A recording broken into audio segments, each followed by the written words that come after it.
তুমি কখনো নেতৃত্ব চেয়ে নিও না, আমাকে ভোট দিয়েন।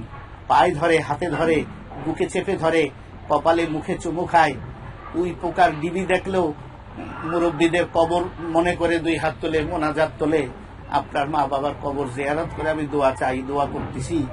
জীবিত যারা আছে তাদেরকে তো বুকে গলায় ঝাপটাইয়া ধরেই, কিন্তু উঁচু জায়গা দেখলেও কবর মনে করে, তারা 2 হাত তুলে মোনাজাত করে, তারপরে 2 পা ধরে বুকে মুখে চুমুখে বলে আমাকে ভোটটা দেবেন, আমাকে ভোটটা দিবেন।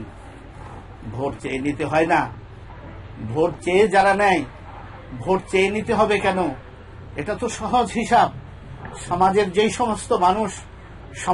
যেই সমস্ত মানুষদেরকে যোগ্য মনে করবে, তারা তাদেরকে সমাজের সেবক হিসাবে নির্বাচিত করবে। এটা সমাজের সকল মানুষের হিসাব নিকাশ কষা, ভুল ভ্রান্তি ছাড়া একেবারে নির্ঘাত তাদের সেই হিসাব একেবারে পরিপূর্ণভাবে মিলানো। তারপরও আমরা কি করি?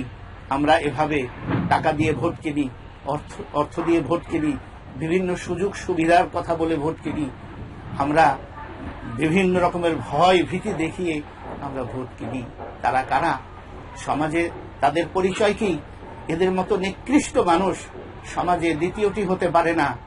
রাসূলুল্লাহ সাল্লাল্লাহু আলাইহি ওয়াসাল্লাম বলেন, তুমি কখনো নেতৃত্ব চেয়ে নিও না, কেননা তোমার চাওয়ার কারণে যদি তা অর্পণ করা হয়, তাহলে তোমাকেই এই সমাজের সকল দায় দায়িত্ব বহন করতে হবে।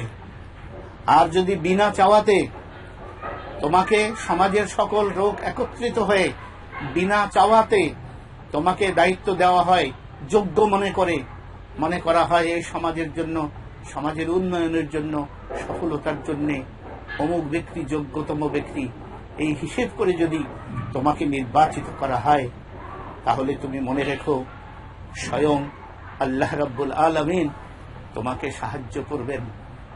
সুবহানাল্লাহ। যেহেতু সমাজের সকল মানুষ তোমাকে যোগ্য মনে করেছেন এবং তোমাকে সমাজের পরিচালনার দায়িত্ব দিয়েছেন, তুমি চেয়ে নেওনি, জোর করে নেওনি, সন্ত্রাস করে নেওনি, বোমাবাজি করে নেওনি, মানুষ খুন করে নেওনি। মানুষ তোমাকে দায়িত্ব দিয়েছে, মানুষ চেয়েছে তোমার দ্বারা তাদের সুফল হবে, তোমার দ্বারা তাদের সুখ হবে, শান্তি হবে।